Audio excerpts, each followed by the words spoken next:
I'm mad because we keep talking about culture and behavior, but time has showed us over and over again, winning is all that matters in college football.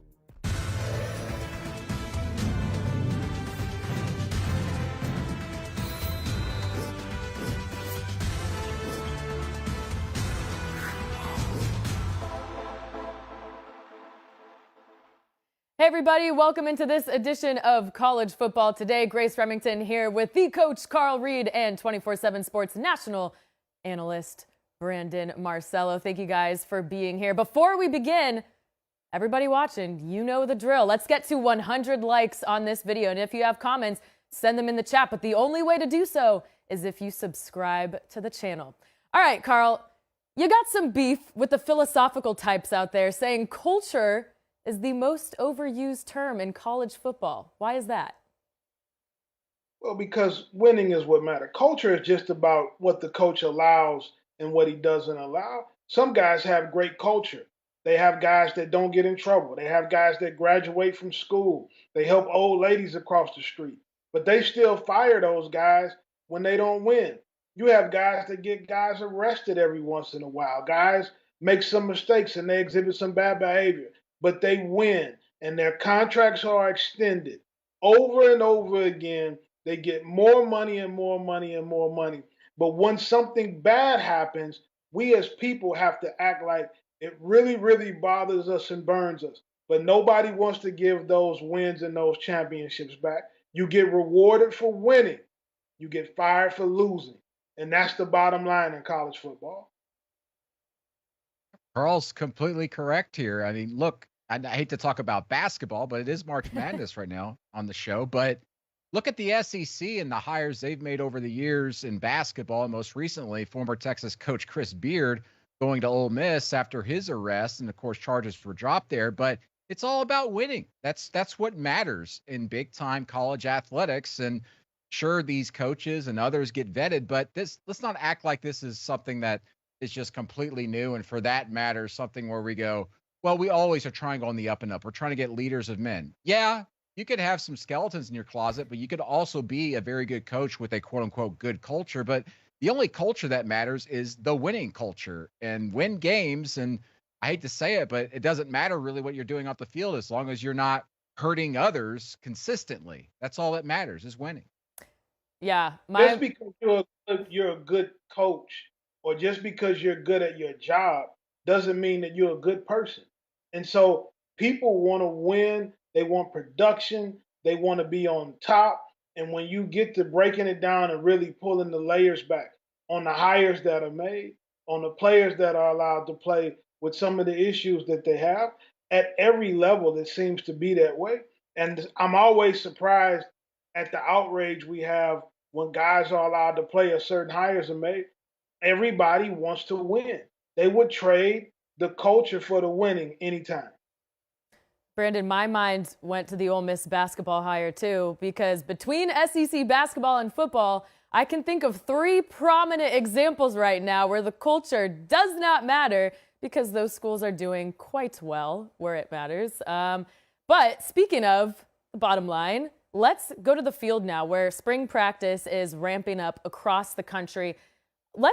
Before we get into some impactful position battles around the country, let's look at big picture, the purpose of spring ball here. It's really all about the initial roster building. So, Carl, what are coaches looking for from their players during this time? Number one, you want to get out of spring healthy because you don't want any major starters hurt or injured during camp. You're looking to see if guys are progressing in the system, offensively, defensively, who can help you on special teams. But one of the most important parts of spring ball is developing guys who you think can contribute to your team and seeing what role they fit in.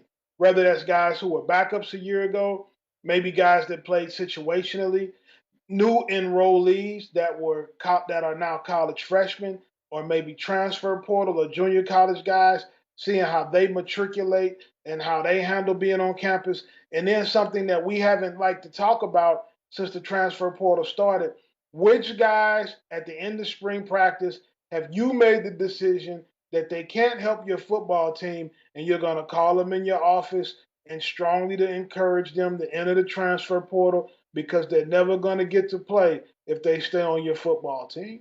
That's what the purpose of spring ball is overall. I think guys look at each other and the coaches look at the players to say, who can I count on? They're not really all that worried about, do you digest this offense or this defense? And so I always, as a reporter, when I was on local beats, I would always look at that practice or two after they came back from spring break. Most schools split up their practices. They practice for a week or two. They go on spring break. Then they come back. Everybody loves to party, but when you get back on campus, you got to get back to work. Who are the guys they can count on when they're back on campus to go full go and not be missing a step, not have that fog in their brain, and have great retention of what they were doing in the spring previously? Those are the guys you can count on. I can't tell you how many times we come back from spring break and that practice or two, and you start hearing through the corners there, well, this guy, he's not completely focused on football right now. It's okay to go party and have fun for a week, but when you're back on campus, you got to get with it. And that's when coaches start really realizing, all right, I was counting on this guy to be the second guy in the rotation, defensive tackle. I'm going to put him third or fourth on the depth chart going into the summer, and he's got to work his way back up before we get to preseason camp. I think that's really big, is those days and those weeks after that spring break. You're talking about finding players, one, who could play, but also mentally, are they there? Are they completely committed? And we talked about culture earlier. This always relies on the player themselves. The coaches can only do so much. The players got to show that they have it within themselves. I think that's what's really big about spring practices. Who are the guys who are going to go full speed and go after it every single day and not let up? Spring practice is all about that. Well, Brandon, you telling on yourself a little bit. It's obvious by the statement you just made that when you were in college, you never went to Miami or Daytona Beach for spring break. Because once you hit Miami and once you hit Daytona Beach for spring break, it takes a couple of days for you to get back adjusted to whatever you're doing on a college campus, whether it's class, whether it's football, or whether it's just waking up on time. So, when you split the spring practice up, you can expect a little bit of that. Some of the depth chart and position battles that have to be had, especially what teams always are hurting at the most, is depth on the offensive and defensive lines. I think we love to talk quarterback battles. We love to talk about running backs and wide receivers and guys that are going to touch the ball. But more times than not, what breaks teams, what breaks season, is they do not have enough guys on the offense and defensive line to hold up in the trenches. And when it gets to college football playoff time, conference championship time, the teams that are the stoutest and have developed the most guys in the trenches always give themselves the best possibility to win. Carl, you obviously never watched football in the 60s and 70s or seen the old film from there. I mean, players were smoking cigarettes on the sideline during the game and at halftime drinking beers to, quote unquote, rehydrate. I think, listen, they're young guys. They should get over that after a day or two. But when you're not in the meeting room, when you're sitting there and you're not paying attention, coaches can tell. I can't tell you how many times I start hearing bad reviews about guys, including five-star guys that come into campus, they enroll early, and you're like, okay, that's a good thing. And then after a few weeks, you're going, I don't know if they've quite have it. And the coaches start to worry. And they give them second chances and third chances, and then they just don't pan out. Springs are huge. You got to be all there and all in as a player. Okay, well, whether it's Carl's example of players who are at the beach or Brandon's drinking beer, I just hope they're getting their electrolytes to get through the rest of spring ball. When you look at spring guys, I don't know how many coaches are going to give us hints about who's going to win certain position battles. They like to drag those things out as long as possible. However, I do think there is some context that we can use later on in the year when we do start to see some of these number ones come out of position units. Brandon, we both have been to several spring practices at different schools as media members. What do you think is the most important thing that fans can take away from spring ball? I think it's just, as I said, the attentiveness of the players to the coaches, but also I want to see things when you're actually practicing and scrimmaging, how organized it is. If there's any miscommunication, whether it's through substitutions and everything. Listen, I know it sounds boring to people. And this is the things you don't want to hear, is that spring practices are pretty boring. They're doing fundamentals and techniques. They're pushing these guys through drills. They're not about, hey, let's see if we can digest 30 pages of our playbook in a 2-week period or a 3-week period. It's about, all right, do you know your role? Do you know when to go in? Do you know what the signal is? What do I do here? What do I do there? That's what it's about. And as a fan, you can sit there when you're at a practice or at a scrimmage and in your big spring scrimmage at the end of the year and watch that. Watch substitution patterns. See if there's any issues there with communication. And you can see whether this coaching staff has the full, appreciation from the players. And for that matter, the players know exactly what the coaches want from them day to day. And Brandon, a lot of times with spring ball, we make a big thing out of depth charts where the coach is saying it's an open competition. The coach is saying that. Well, who's running the most reps with the ones? Because that's the guy that's winning the competition, regardless of what the coach says. And very few times are those reps split very evenly between the guy that's with the ones and the guy that's with the twos. So over the weeks of spring ball, everybody in that locker room, everybody that's really watching and pay attention, that's more than just a casual fan, you can kind of see who's winning those battles. It's not hard to pick out. Hey, before you're exactly right. And you look, go ahead. Yeah, I mean, you're exactly right. Look, I mean, we look at quarterback battles a lot. And listen, as a local beat reporter previously, especially at a place like Auburn, where I remember a few years back, it was Bo Nix against Joey Gatewood. And I had people there telling me the entire time, it's Bo Nix.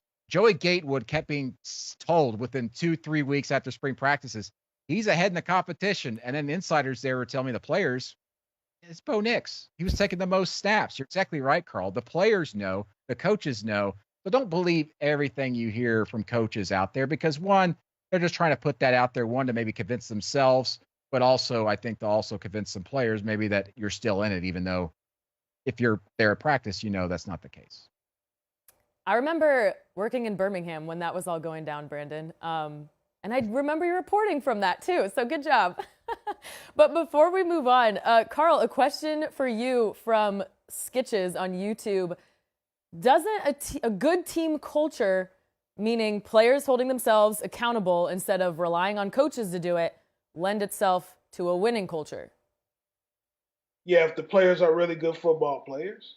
So you can hold yourself accountable but still not be a good football player or have a good football team. At the end of the day, it's about talent, it's about recruiting, and it's about having the best players along with the best coaches that can put them in schematic positions to win and be successful. There are programs that have great cultures, that players work hard every day, that are great guys and great people to be around, but they don't win enough football games and eventually it gets blown up. And exactly right. And also, how often do you hear that the leader on this team is the walk-on linebacker? That's not the case. Usually the leader is the starting quarterback or the Mike linebacker who's starting in his all conference because people love to follow leaders who show that they are the best at what they do.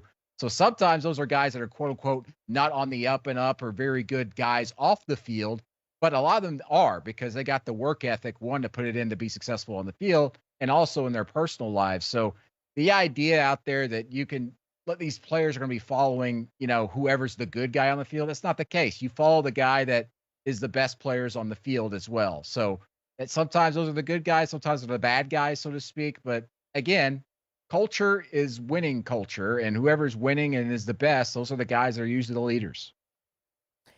All right, so we've talked about how coaches might not name an outright winner for some position battles this early on in the year. However, there is some type of urgency when it comes to roster building now with the transfer portal, and this is the first spring season that has an open transfer window right after spring ball. So, Carl, how do coaches handle spring now with the threat of players leaving?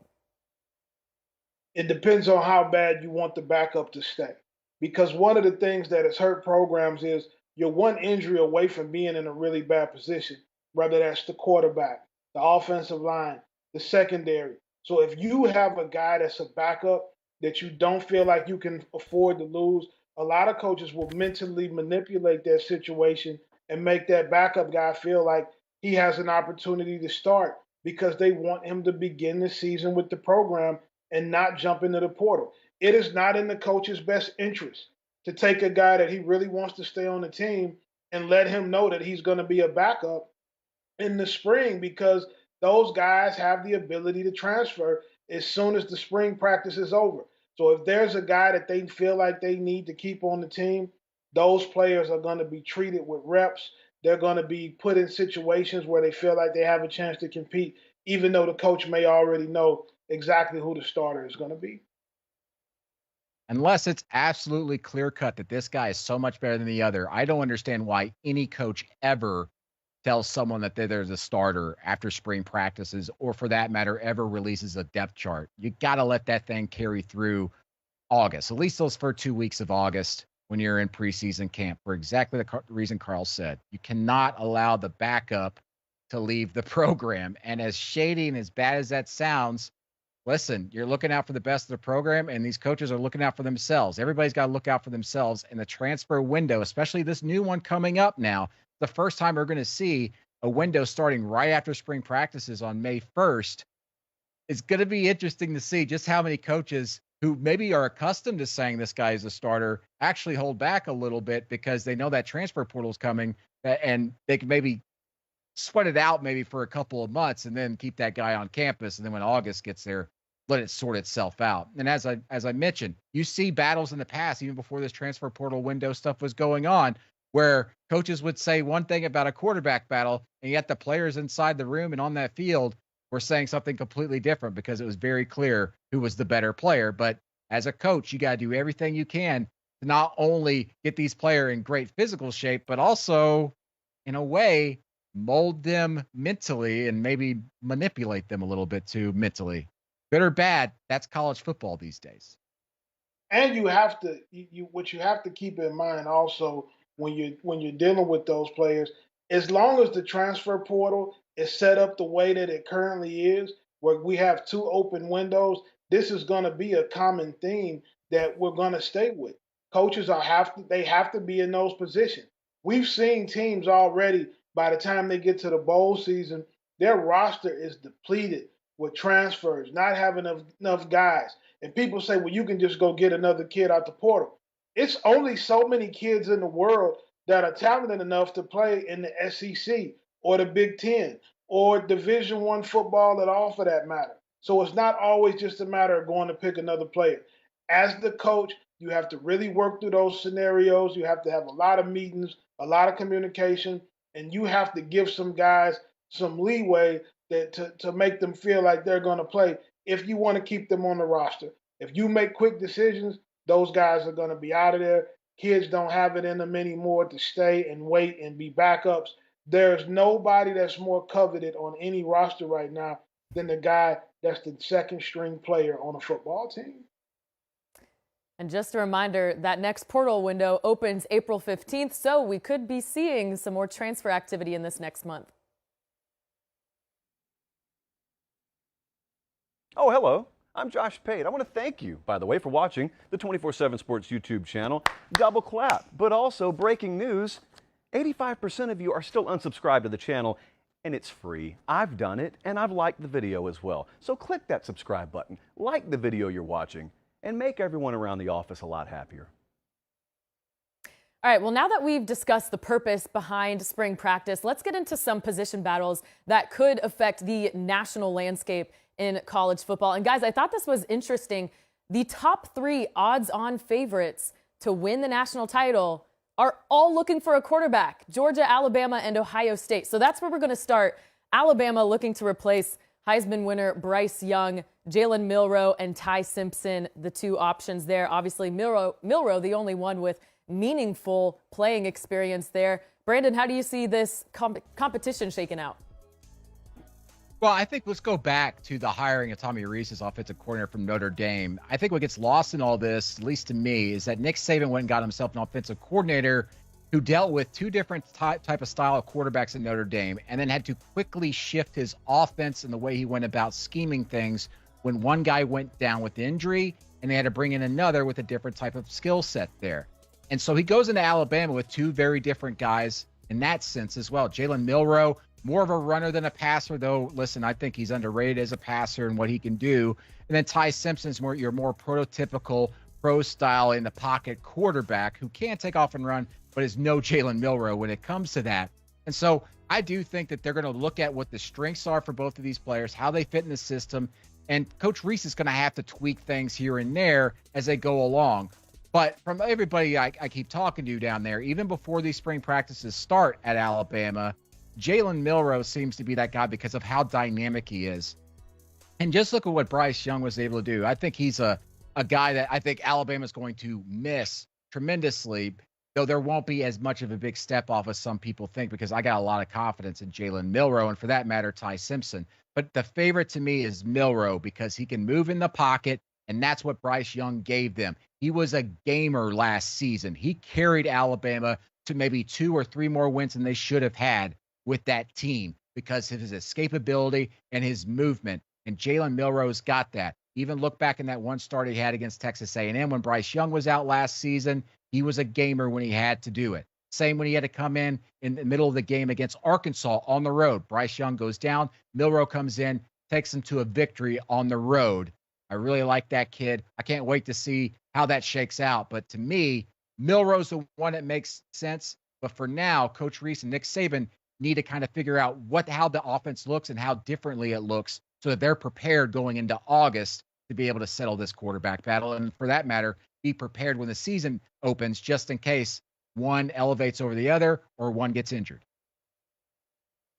Brandon, you make some great points with Jalen Milroe, explosive runner, dynamic athlete. But I don't think that Bryce Young was the guy because he was an explosive runner. He was an incredibly accurate passer.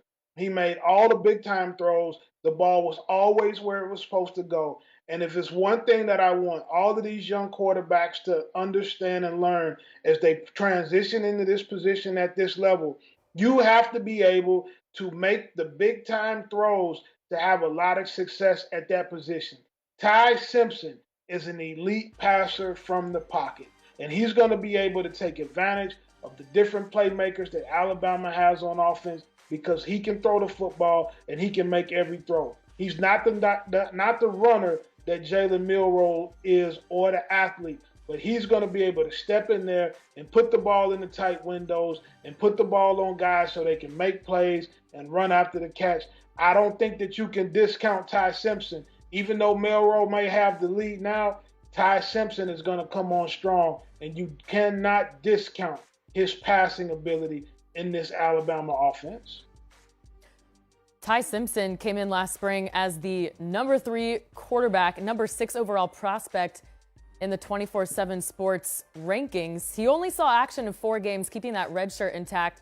But Carl, when it comes to such a high-profile program like Alabama, how much does that inexperience affect him now trying to win this battle? It's about the ability to lead the team and make the guys in the locker room follow you. That's really what it comes down to. Quarterbacks have to grab a hold of the team. Those guys that play receiver, offensive line, running back, they need to feel like you're the guy that should be leading the football team. And your veteran players and your leaders in championship programs, they will always end up choosing the guy that they want to lead them, that they trust. When your offensive line trusts you, they block for you a lot harder. You have to win the locker room. Jalen Milroe and Ty Simpson both will be charged with that. And whoever can win over the team and make the team feel like they're the guy, that will be the guy that ends up winning this job. The last 5 to 6 years at Alabama, we've been so accustomed to just being next man up at quarterback because they've had a guy there who was already there a year or two and had some good playing time, and it was just assumed they were going to be the starter even when there was, quote-unquote, a quarterback battle. Now we're going into a season where there is a true quarterback battle happening in Alabama, and that's because they don't quite know what they want other than, obviously, a very accurate passer and someone that could win them some football games. This is a much different spot for Alabama going into this spring and obviously this offseason. That's why I can't wait to see kind of how they build this offense around everybody. It's not going to change very much, but you need to find someone who can be a gamer and get things done. You know, as Carl said, Bryce Young wasn't an explosive runner. He had that escapability and the movement. He was quick on his feet. Look no further than that game against Texas this past year when he was able to get that team down the field and avoid a quick upset. They need that at Alabama at a quarterback. Every team needs that. Which of those quarterbacks, Ty Simpson or Jalen Milroe, shows that in tight situations this spring and then once they get into fall camp in August?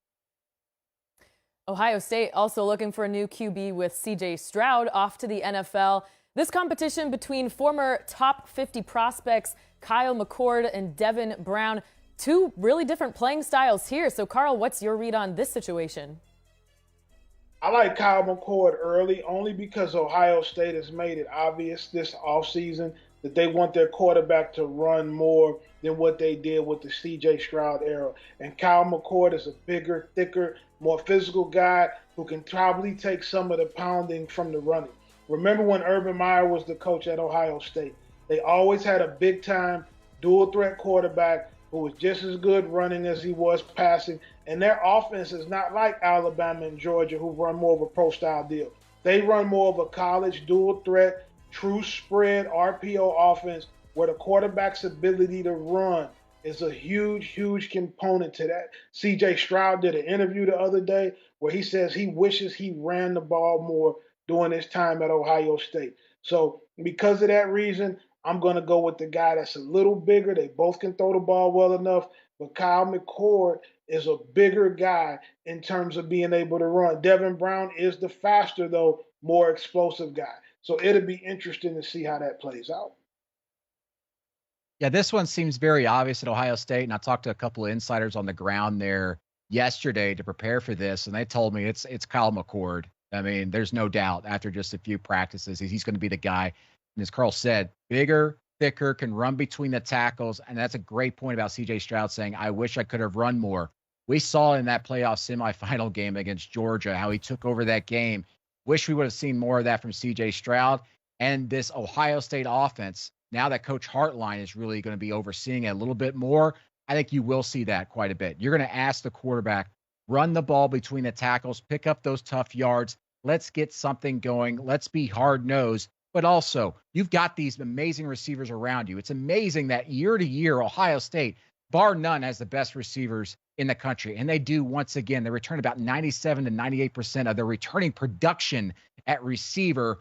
Kyle McCord is going to be a superstar quickly there. And it's just amazing. I mean, all these programs, you got 4- and 5-star guys for backups. Devin Brown, I don't think, is going anywhere. Ohio State's going to be absolutely loaded at the quarterback spot and in that room here for the next few years. I think the bigger question here, and maybe we can get into this, is who's going to be snapping the ball to them?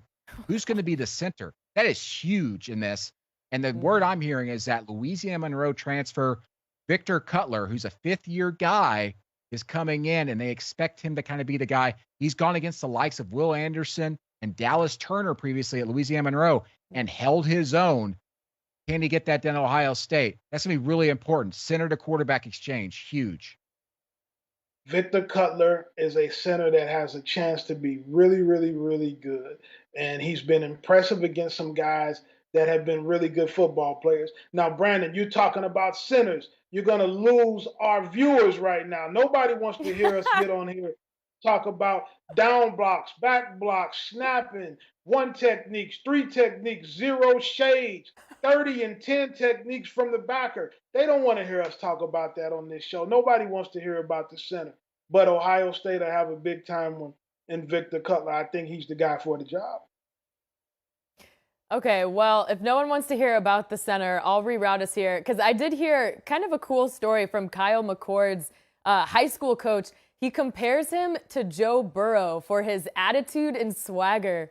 So I think that's something a lot of people in Ohio might be a big fan of. All right, but either way, Ohio State loaded with skill players. They're going to be hard to stop. You know what was hard to stop for USC's defense? Everything. I did not know how bad it was until I looked this up today. You see that yards per rush? Almost 5? That's essentially giving up a first down every other play. So rush defense was no good. But I think that because of that perception, it kind of overlooks the pass defense, which was statistically one of the better units in the country. Now they're looking for a guy to continue that on the edge. So edge rush battle going on there is between Purdue transfer Jack Sullivan, junior Corey Foreman, Texas A&M transfer Anthony Lucas, and junior Romello Height, who's coming back from a shoulder injury. So, Carl, how important is this position battle for the Trojans? I don't think that you can look at this as a position battle for the Trojans. I think they need all of these guys to play. They've been really bad on defense, and I don't think it's a schematic thing. I think it's a recruiting thing. I don't think that they have some of the elite talent that you need on defense when you're playing against other big time guys. So, in terms of a position battle or which guy should be getting the most reps, they need to be developing all of these guys. You're in a league that's going to throw the ball a lot, offenses that are going to run tons of plays. You need all four of these guys ready and lined up for action. You need to be using them sometimes in multiple positions on the field. Jack backers, edge rushers, bulls, is different things that you can do to get three of those guys and sometimes four of them on the field at the same time, especially in big passing downs. You need all hands on deck, and you need production from all four of these guys for USC to take the next step as a championship contender, because you're not going to be able to outscore everybody every week. I like the mix of guys here on the edge and with the help their pass rush, because Jack Sullivan coming in from Purdue, this is going to be his 6th season. He provides you a steady hand. He led Purdue last season with 5.5 sacks. My big question for the spring is, can you get more production and count more on a guy like Corey Foreman, who was previously the number 2 player nationally as a 5-star in 2021, but injuries and some lack of production have held him back a little bit. He's played in 23 games, but he has no starts. But we saw the flashes here and there. And in that game against UCLA, he had an interception, dropping back in coverage to seal that win. The question with him, from talking to people there on the ground at USC, is, do they maybe, Alex Grinch, defensive coordinator there, do they maybe drop him back in coverage a little bit too much? Allow him to rush the passer, play more in the box a little bit more often. That might be an issue. And Romello Height, the edge starter previously, has some shoulder issues. And again, that's something to watch, because injuries have been really a historic problem for him going into this year. And then also, schematically, Alex Grinch, we talk about that. They like to spread things out, and they count on you to make plays in space. And Carl hit on it there. The talent hasn't been up to snuff for them, and that's popping up in all these missed tackles. They had a combined 42 missed tackles in their 2 games against Utah last season, both losses. They had 24 missed tackles in the Pac-12 championship game against the Utah Utes. That lost them games. Yes, USC was 1 game away from reaching the playoff, but they were carried quite a bit by the opportunistic nature of that defense. They were by far number 1 in the nation in turnover margin at plus 21 for the season. Can you count on them to do that again this year? No. Those numbers just do not translate year to year. That's a lot of luck that goes into that, as much as scheme and the players. So this defense has to get better in stopping the run and getting to the passer. You cannot count on getting 4 turnovers a game to set up your offense to outscore everybody. That's not going to work. Even in the Pac-12, with all these amazing quarterbacks having all these shootouts, they need that defense to step up. I like the mix of guys they're bringing in and the guys that are coming back at pass rusher. This defense will be better next season, and this spring you'll start seeing some really good rave reviews from them, from the coaching staff.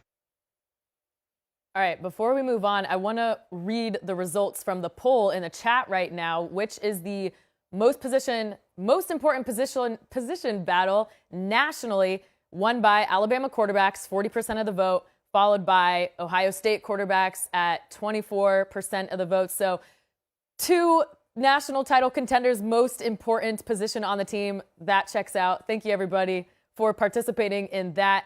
And Carl, a question for you in the chat from Harrison Sanchez. He asks, what do you think about bringing back Billy Gonzalez to Florida as their wide receivers coach? I think that he was an electric wide receiver coach, big-time recruiter, and a guy that they may need with some of the battles that they're trying to win in recruiting, especially in the Sunshine State. It can be a big move for them, but you have to sit down and see what Billy Napier wants to do. But I do think that he would be a great addition to the Florida Gators. This is Billy Gonzalez's 3rd stint there at Florida, knows the state very well, is a good receivers coach. His first stint there at Florida under Urban Meyer, he coached some legends from 2005 through 2007. A good addition. I know a lot of Florida fans were worried that they were just going to promote from within once again, but you bring in Billy Gonzalez, who was staying in the state previously at FAU, it's a good hire for them to continue to kind of build up that receiver room. Really good hire You for them. need it's all about recruiting. And what Brandon just alluded to, some of the guys that he coached with Urban Meyer that were legendary guys, he recruited those guys. Recruiting is the lifeblood for the program, and you need guys who can close big time recruiting battles. It's why our network covers it the way that we do. Recruiting, recruiting, recruiting. That's the answer to most of the questions about winning. Hey, Carl, that's a perfect segue into our next topic because that's what Georgia does so well. So let's head to Athens now, where the reigning national champs were hosting their pro day today. 14 players from the previous team working out in front of NFL scouts. And our own Jordan Hill of Dogs 24/7 has the recap. Wednesday was a very big day for the Georgia Bulldogs. It was pro day, had a chance for multiple guys to come back, have a chance to show out and impress in front of NFL personnel from all 32 teams, a couple of head coaches, a couple of general managers. Really, the talk coming out of pro day is going to be about Jalen Carter. Jalen was a little bit overweight compared to where he was in Indianapolis. I think he didn't quite have the day that he was hoping for, and it just adds more questions when it comes to Jalen and his draft stock. He was the talk of Indianapolis, but for all the wrong reasons, given his connection and what he was charged with related to the January 15th car accident that killed Chandler LaCroix and Devin Willock. So, to have the performance he did, to leave more questions going into the NFL draft, I think that it's going to be very interesting to see what happens next with Jalen because he was super talented at Georgia, but there are a lot of questions now. Other than Jalen, Stetson, I thought, had a really good day throwing the ball. It wasn't perfect. He told us afterwards there was a few throws that he'd like to have back, but I thought on the whole he did really well.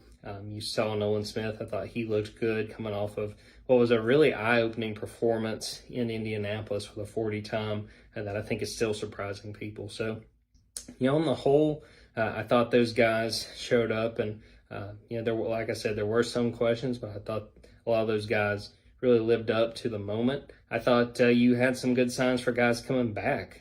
Guys like Marcus Strozumi, Jack Saint, Arian Smith, they were running routes with Stetson, and I think the quarterbacks that are coming back should be really excited because those guys look really good. Marcus had probably the catch of the day. So on the whole, productive for guys like Darnell Washington, Stetson Bennett, Kenny McIntosh. Questions about Jalen Carter that will not be answered, I don't think, all the way until we get to April. All right, so we heard Jordan talk about Jalen Carter's day. According to several reports, he came into the day 9 pounds heavier than he was during the season, and he wasn't able to compete in position drills due to cramping and heavy breathing.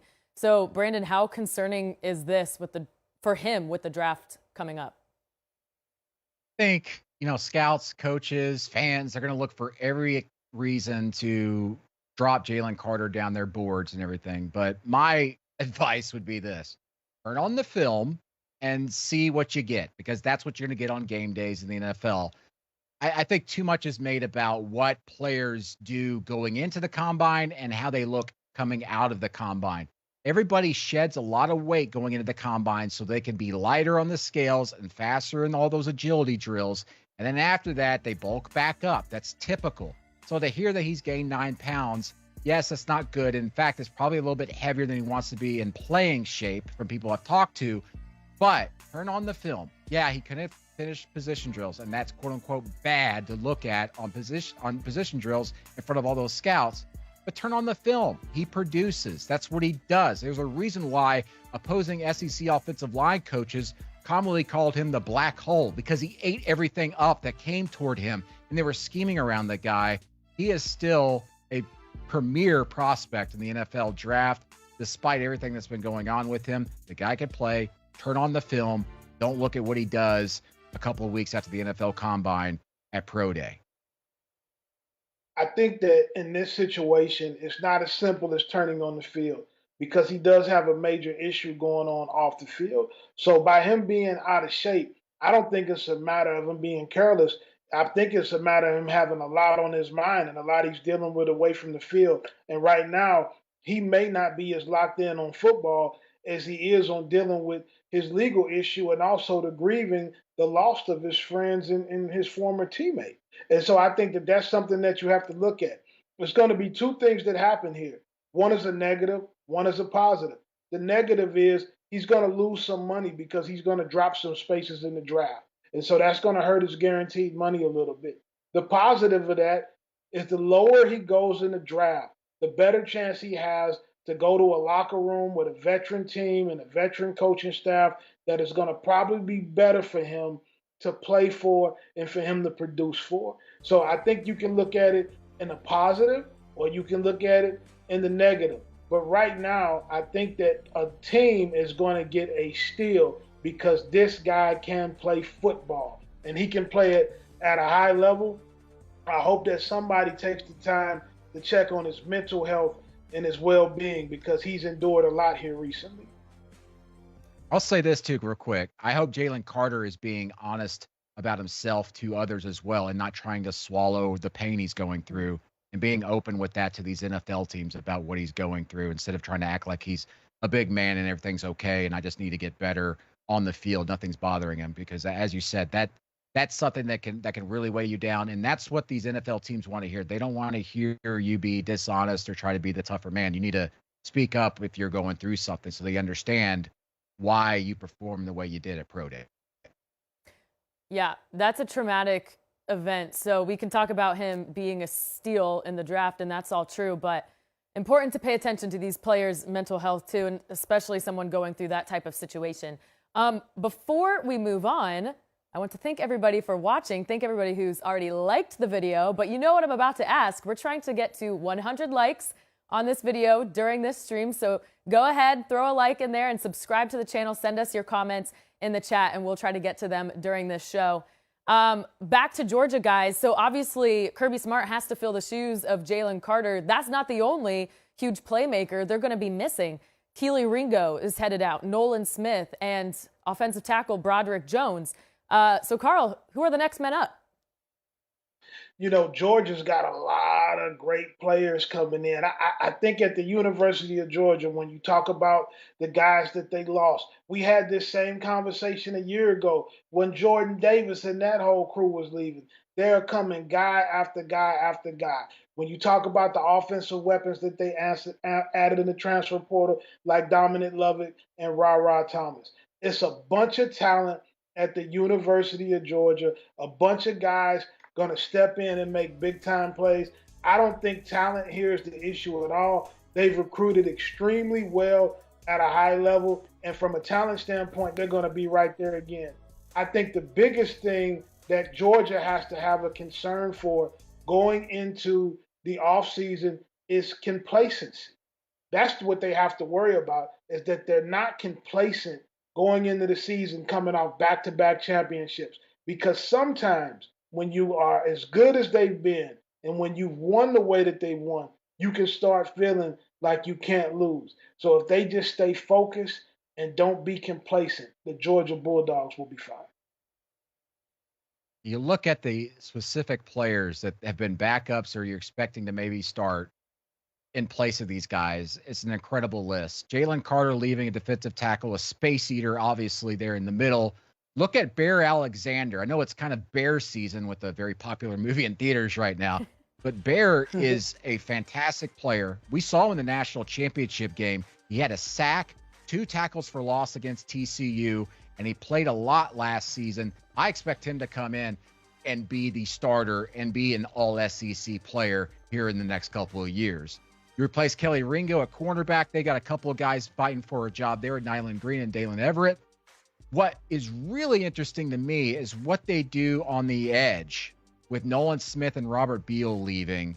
Look at Michael Williams, who had 4.5 sacks last season, and Jalen Walker. The problem for them this spring is that Jalen Walker is out with a shoulder injury, so they're not going to get really a good feel about who their starter is going to be and who they're going to count on in the pass rush there. In fact, head coach Kirby Smart said when they opened spring practice, they got like 6 guys there who really only have like a year or less of experience. So they're just going to throw them all in the pot and shake it up and see who rises to the top. So I can't wait to hear about how they're doing day to day there as well. Offensive tackle, they got to replace 2 guys there. I think they're going to be just fine. Amarius Mims has experience at right tackle, can move over to the left side if he needs to. And Ernest Green is another big-time prospect for them that they've just been kind of waiting on to get in there. Georgia will be just fine. It's just the only spot that really kind of concerns me is just how much can you get out of those youngsters at the outside linebacker spot and then the pass rush and the edge there this spring, considering all the lack of experience there. So Georgia returns 61% of its production from the national title team that ranks 80th in the country. But that includes their top 2 pass catchers, Ladd McConkey and Brock Bowers, the interior of the offensive line, leading 3 tacklers on defense, and their best pass rusher, Michael Williams. But that all being said, Brandon, what is your biggest concern for this team in 2023? I am concerned about the quarterback spot. Stetson Bennett is probably the story of all time at Georgia, and that's saying something. And we all know it. Walk on to starter to 2-time national champion. And listen, they're still absolutely loaded at the quarterback spot. But I think a lot of people kind of expected maybe Brock Vandagriff would be the future, but Carson Beck is going to be the starter, I believe. You listen to the coaches, you listen to the players there on the ground, you read between the lines. He's going to be the guy. But how does this offense change with him in there? I don't think it changes that much because of him. I think the offense changes because of the change at offensive coordinator. Todd Monk to the NFL, Mike Bobo, previously a coordinator there at Georgia a decade or so ago, then went to South Carolina and Auburn. He comes in, and the joke is, always has been with the fans there, is to run the damn ball, Mike Bobo. Well, he does like to run the ball a little bit more. And man, Georgia is stacked at running back. They're going to try and take a lot of pressure off of Carson Beck, I believe, going into next season and trying to throw the ball and put everything on him by running the ball a little bit more. But my expectation is that Carson Beck will be the guy. And I think he probably knows that after the way things shook out last season as far as backups and everything.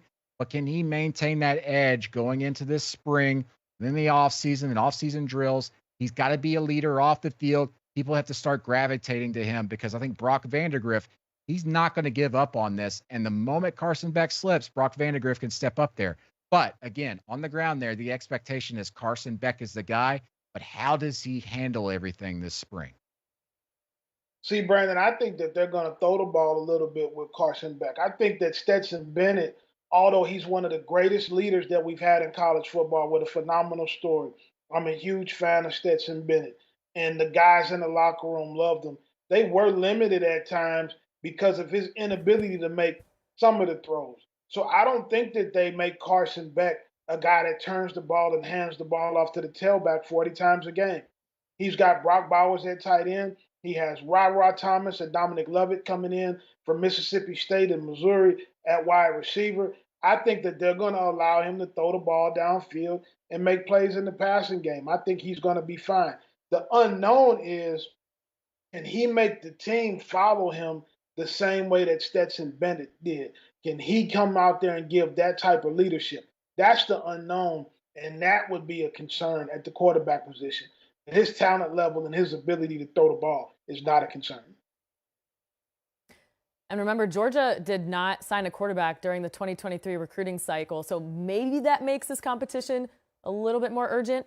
But speaking of recruiting, you look at this roster heading into the next season, and it's majority homegrown talent. It's really extreme, too, because since 2017, Georgia has had a top 5 recruiting class.